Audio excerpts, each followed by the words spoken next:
In the backstage photo shoot area, Zoe watched Emma and Xander kiss. Emma was suddenly full of questions about Xander, such as whether he had a phone full of women awaiting his return texts. He claimed not to be that type. Emma was sure he'd had a relationship or had been in love before. Xander flashed back to kissing Zoe.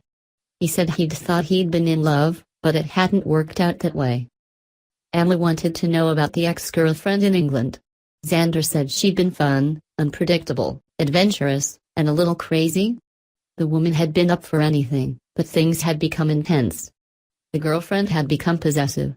She'd apologized for it, but it had kept getting worse. Xander said he'd ended it, and it was part of the reason he'd moved to Los Angeles. He had seen it as a shame because the woman had been a talented artist. Emma thanked Xander for opening up to her. Xander figured she knew all his secrets. She received a message on her phone that instructed her to meet the manager at the bikini bar to scout the place for a possible after-party location. Emma asked that he let Pam know where Emma was, and Emma took off. Zoe stepped out from the shadows. She flashed back on fun times that she and Xander had had while lying on the bed. Xander spotted Zoe by the clothes rack and asked what she was doing there. He started to ask how she'd done something, but shaking his head, he asked again why she was there. Zoe said she was there to see him, and he was as hot as ever. Xander assumed Zoe had tracked him down, and he asked how she'd known he'd be there.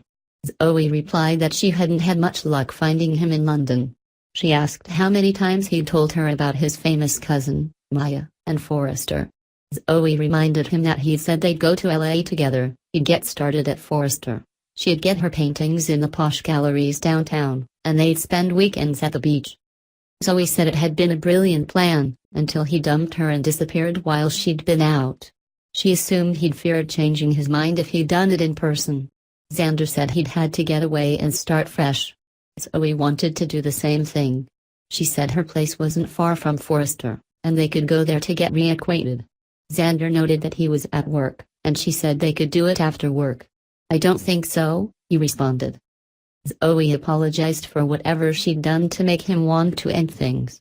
Xander replied that she knew why he left. She had been too possessive and had been doing things like this. She claimed that he loved her surprises, and it was her cooking that he hated. She felt that she could change and admitted that traveling there had been extreme. She said he'd just disappeared and had shut off his phone. She asked how she could apologize if he wouldn't let her talk to him. Zoe said she had traveled there because she knew that she and Xander could work things out like always. She asked if they could give it another go. Xander decided that he needed to get back to work. He advised her to go back to London, so they could go their separate ways. Xander exited the area, and Zoe let herself out of the building. Once outside at the top of some stairs, she saw Emma walking through the parking lot with a set of keys in hand. After Emma had passed by, Zoe descended the stairs and walked in the same direction as Emma. In the CEO's office, Hope told Liam that she couldn't step aside. She felt she had to tell the truth for the sake of their child and future. Liam said she could always be honest with him. Hope wanted honesty to go both ways. He claimed he wasn't holding back, and she concluded that he just needed more time. Though it was hard, Hope was willing to give it to him. Just then, Sally charged in, raving about what was being done to her. Katie and Thorne followed Sally, and Katie yelled that she was calling security because Sally couldn't be in there. Hope asked what was going on. Sally said she didn't know, but she shouldn't be fired over it. Hope stated that she hadn't fired Sally. Thorne took credit for the firing, saying Sally was a threat to Hope and the company. Sally insisted that she hadn't written the comments. Hope didn't know what comments Sally meant or what they'd said. Liam interjected that he hadn't involved Hope or security because the threats hadn't been violent. Thorne and Katie explained that an IT person had traced the comments to Sally's IP address. Sally insisted that she hadn't done it. She didn't know how to explain it, but she swore she hadn't threatened anyone. Sally wanted to talk to Hope, but Thorne and Katie refused to let Sally do it alone. Thorne picked up the phone to call security. Hope intervened. She said the comments hadn't been violent, according to the others, but she wanted to know why she was just then hearing about it. Liam said she needed to focus on the line without distractions. Katie asserted that she and Thorne had taken care of it. Sally disagreed. Hope asked if Sally was saying she'd do something else if Hope didn't let her design. Liam advised Sally not to give anyone an excuse to call the police. Sally thought calling the police might be a good idea because Katie and Thorne's detective work had been bogus. Sally stated that someone had sent the messages, and the person was still out there. As the debate about Sally continued, Xander wandered into the office. He heard the word stalker and asked what was going on. Thorne said it was a private conversation. Xander apologized for interrupting and asked if someone was being stalked. Sally replied that she wasn't the stalker, but everyone thought the messages had been from her computer. Sally asked why she'd do it. Katie figured that Sally was angry about being unable to design. Sally noted that everyone knew how she felt about it, so there was no reason for her to vent online. To Sally, the threats weren't even that bad. "Oh, watch out. I'm coming for you," Sally repeated in a dopey voice. Xander inquired more about the messages, but Thorne said they had it under control.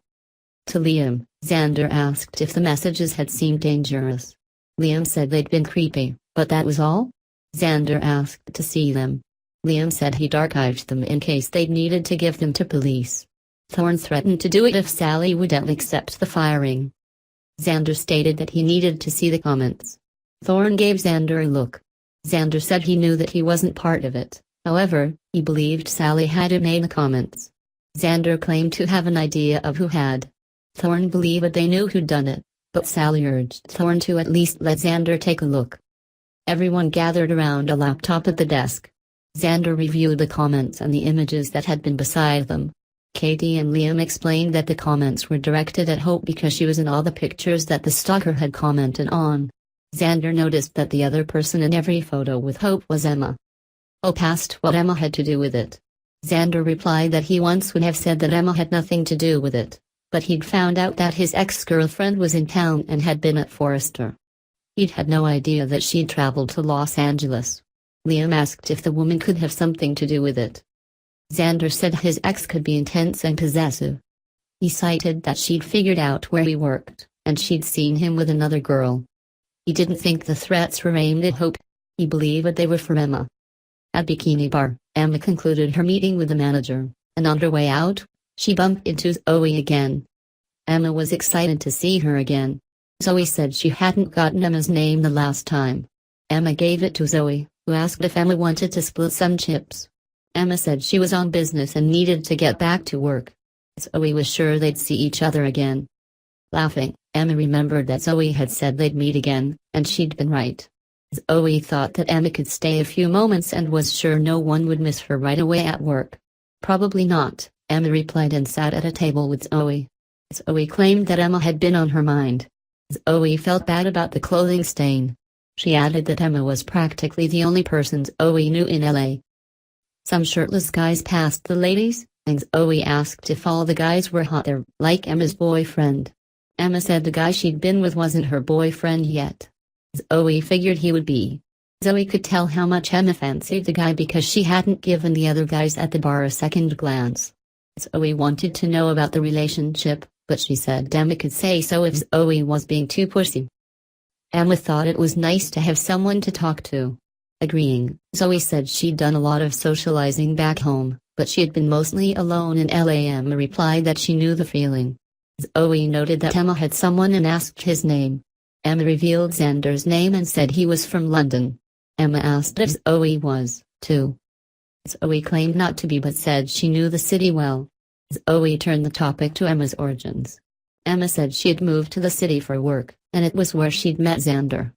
Zoe joked about companies having rules against office dating. Emma didn't know if there were such rules but said it wouldn't be the first office romance at Forrester. Zoe became interested in Forrester. Emma revealed that she and Xander were interns there, and he had a family connection. Emma said he was a hard worker. Zoe joked that Emma's description of him would be good if Emma was talking to her mother.